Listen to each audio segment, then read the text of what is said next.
Hello everyone, I'm Santiago and today I'm gonna be testing Steep Open Beta on the GeForce GTX 950 for FPS monitoring. I'll be using CAM. If you want to learn how to use it, click on the top right corner of the video where the CAM logo is, or check the description below if you want to learn more. So Steep Open Beta, I'll do 1080p, 900p and 720p. To skip any of those sections of the video, check the description below. For 1080p I'm going to be targeting 60 FPS first, but I'm not going to hit that target even at the lowest setting with medium textures, so keep that in mind. One other thing I need to mention is that the VRAM counter for some reason wasn't working properly. The game was using 1.9 gigs of VRAM for what I could see. I tested the game again after restarting it many times, and I came to the conclusion that the VRAM counter while recording was wrong. For 900p and 720p I targeted 60 FPS and I managed to hit that target for the most part. I tried 1440p too, but the game was stuttering a lot even at lower setting, so it seems that there was not enough VRAM to play at 1440p. But now I'm going to explain some of the settings you can lower in order to get better performance. So first of all, yes, I'm using a controller, an Xbox 360 controller on my PC. That's why the Xbox prompts show up. And I'm going to talk about some of the options you might want to know about in this game. In the options menu you can see the difference between the graphics settings by looking at the picture at the right, which is awesome. More games should have this, when you just put the mouse over the option and it will show you the difference between the two, so you have an idea what you're doing to the game. The options don't do much to the frame rate alone, so my suggestion is just lowering them in groups if possible. Environment quality is an important one. I suggest lowering that with shadow quality at the same time. So if you're using environment quality on ultra and shadow quality on ultra, just lower them both to high. Helps a lot to the frame rate. Ambient occlusion, we have SSBC or none. If you turn that off, you'll get a good FPS boost. Then we have temporal filtering. Temporal filtering is the same option as on Rainbow Six Siege. It reconstructs the image using 2 of the frames, so you're using pretty much a lower resolution, but you are not really noticing it. I mean, you can notice it if you look for it, but it's very subtle. So I prefer using that than the actual resolution, because the image looks much softer, which in my opinion looks better. And it gives you a good FPS boost and uses less video memory, so I suggest you enable it. It looks good, just like on Rainbow Six Siege. Then on the anti-aliasing options we have FXAA and FXAA+, not really a big hit to the frame rate. And the multi-sample anti-aliasing, if you're using temporal filtering you cannot use MSIA, but if you use MSIA it will be a big hit to the frame rate, so keep that in mind.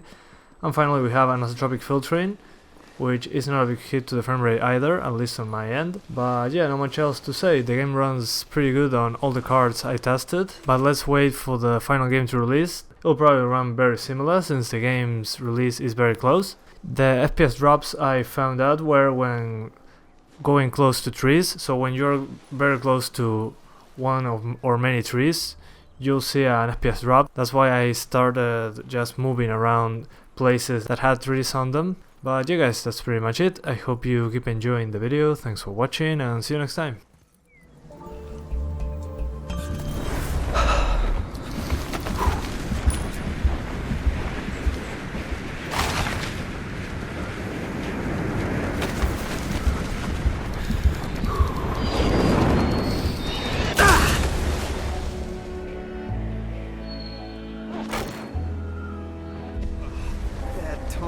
I need to watch myself out here.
pick yourself up?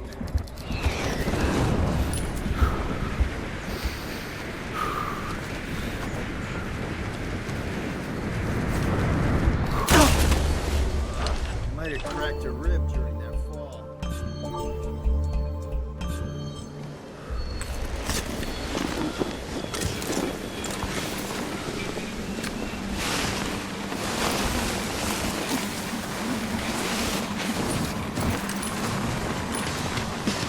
Whoa!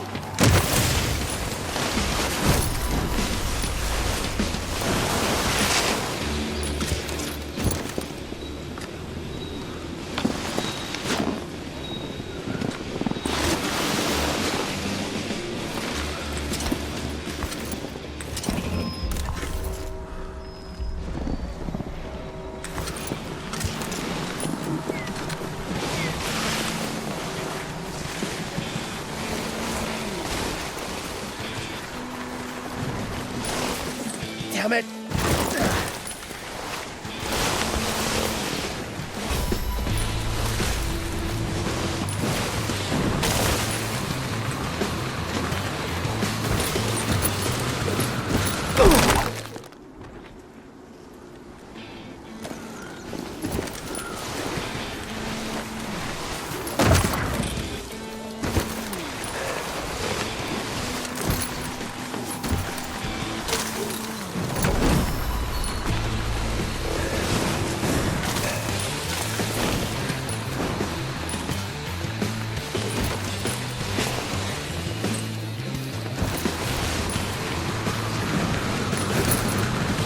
Well, this is nice!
Not good, not good, not good!